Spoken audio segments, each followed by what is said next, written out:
রাজকীয় স্বাদে তৈরি করে নিয়েছি পমফ্রেট মাছের ঝাল। তো দেখুন বন্ধুরা, কতটা লোভনীয় হয়েছে। এইভাবে যদি একবার আপনারা তৈরি করে খান, তো একবার খেলে এর স্বাদ 1 মাস পর্যন্ত মুখে লেগে থাকবে। কতটা সুন্দর হয়েছে আপনারা দেখেই বুঝতে পারছেন। নমস্কার বন্ধুরা, সুমিত্রা কিচেন অ্যান্ড ব্লগে সবাইকে স্বাগত জানিয়ে প্রতিদিনের মতো আজকেও আপনাদের সামনে হাজির হলাম নতুন একটা রেসিপি নিয়ে।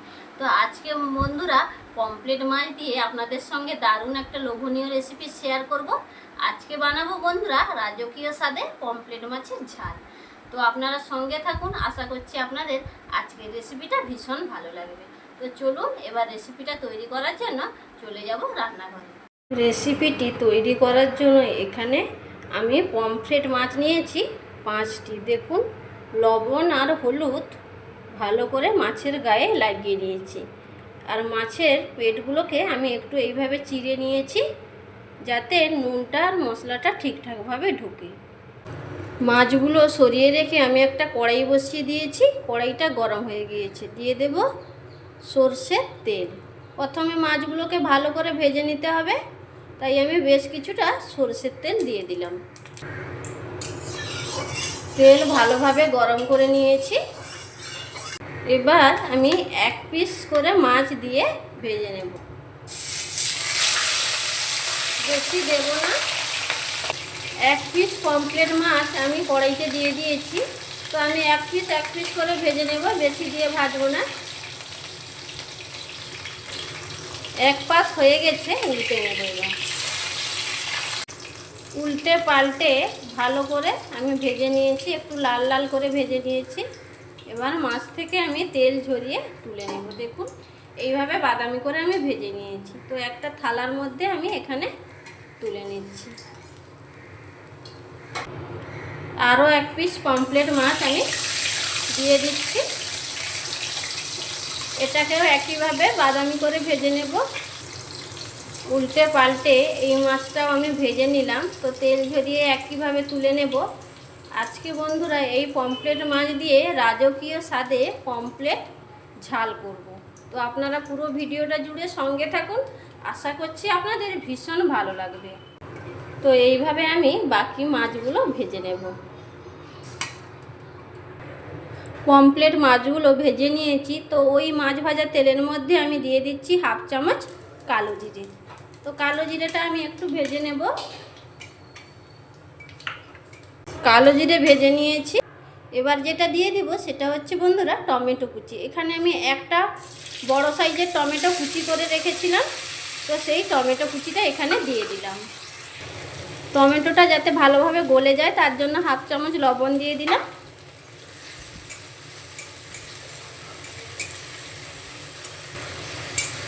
টমেটোটা প্রায় গলে এসছে। তো এখন আমি দিয়ে দেব কয়েকটা চেরা কাঁচা লঙ্কা।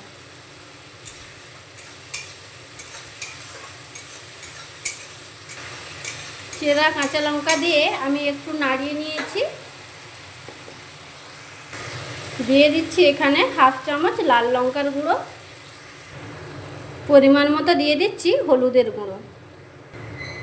এবার বন্ধুরা মশলাটাকে একটু আমি কষিয়ে নেব। মশলাটা খুব সুন্দর করে কষিয়ে নিয়েছি। দিয়ে দেবো এখানে বাটির মধ্যে সর্ষে আর পোস্ত একসঙ্গে বেটে রেখেছিলাম।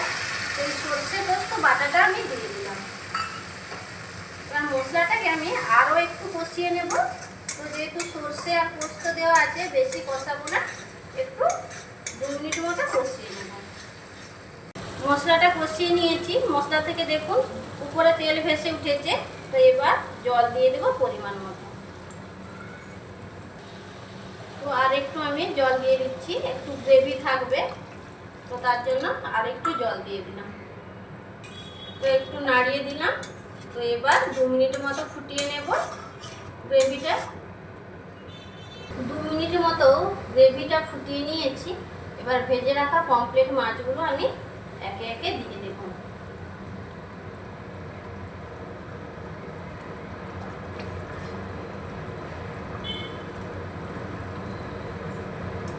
সব মাছগুলো আমি একে একে দিয়ে দিলাম। রাজকীয় স্বাদে পমফ্রেট ঝাল যেভাবে রান্না করছি, এভাবে যদি রান্না করেন বন্ধুরা, একদিন খেলে এর স্বাদ 1 মাস পর্যন্ত মুখে লেগে থাকবে। তো মাছগুলো তো দিয়ে দিয়েছি, একটু নাড়িয়ে দিয়েছি এইভাবে। তো এভাবে আমি 2 থেকে 3 মিনিট আরও ফুটিয়ে নেব। রেসিপিটা প্রায় হয়ে এসছে। তো এখন আমি দিয়ে দিচ্ছি কাঁচা সরষের তেল। কাঁচা সরষের তেল দিলে রেসিপিটা আরও টেস্টি হবে। তো আমি দিয়ে দিলাম কাঁচা সরষের তেল। কাঁচা সরষের তেল দিয়ে আমি একটু মিশিয়ে নিলাম। এবার গ্যাসটা অফ করে আমি একটা থালা ঢাকা চাপা দিয়ে 5 মিনিট রেখে দেব। তো 5 মিনিট পরে আপনাদের দেখাচ্ছি যে কতটা লোভনীয় হয়েছে। 5 মিনিট পরে ফিরে এলাম। এবার দেখুন বন্ধুরা, রাজকীয় স্বাদে পমফ্রেট মাছের ঝাল একেবারে রেডি আমাদের। কতটা লোভনীয় হয়েছে আপনারা দেখুন। তো বন্ধুরা, এবার রেসিপিটা আমি প্লেটে সার্ভ করে নিয়ে ফিরে আসছি। রেসিপিটা তৈরি করে নিয়েছি এবং প্লেটেও সাজিয়ে নিয়ে চলে এসেছি। এই দেখুন কত সুন্দর হয়েছে। তো বন্ধুরা, আজকে আমি খাওয়াটা আপনাদের দেখাচ্ছি না, তার কারণ হচ্ছে আমার ছেলে পমফ্রেট মাছ খেতে খুবই ভালোবাসে। তো তার জন্য আমি আর খাওয়াটা দেখালাম না, আমি নিজেও খেলাম না। তো ও আগে খাবে, তারপর আমরা খাবো। তো বন্ধুরা, আজকের এই রেসিপিটা আপনাদের কেমন লাগলো অবশ্যই সেটা আমাকে কমেন্ট বক্সে কমেন্ট করে জানাবেন। ভালো লাগলে লাইক, শেয়ার, সাবস্ক্রাইব করে পাশে থাকবেন। এইরকম নিত্য নতুন রেসিপি পেতে চ্যানেলটিকে সাবস্ক্রাইব করে পাশের অল নোটিফিকেশানটা অন করে রাখবেন। আমি যখন নিত্য নতুন রেসিপি বা ব্লগ ভিডিও বা রেমেডি যাই আপলোড করব, সবার প্রথম আপনারা নোটিফিকেশান পেয়ে যাবেন। আর লাইক দিয়ে ঝটপট এইরকম নিত্য নতুন রেসিপিগুলো দেখে নিতে পারবেন। তো আজ বন্ধুরা ভিডিওটা এইখানে শেষ করছি। সবাই সুস্থ থাকুন, ভালো থাকুন, আর এইরকম নিত্য নতুন রেসিপি পেতে চ্যানেলটিকে সাবস্ক্রাইব করে আমার পাশে থাকুন। নমস্কার।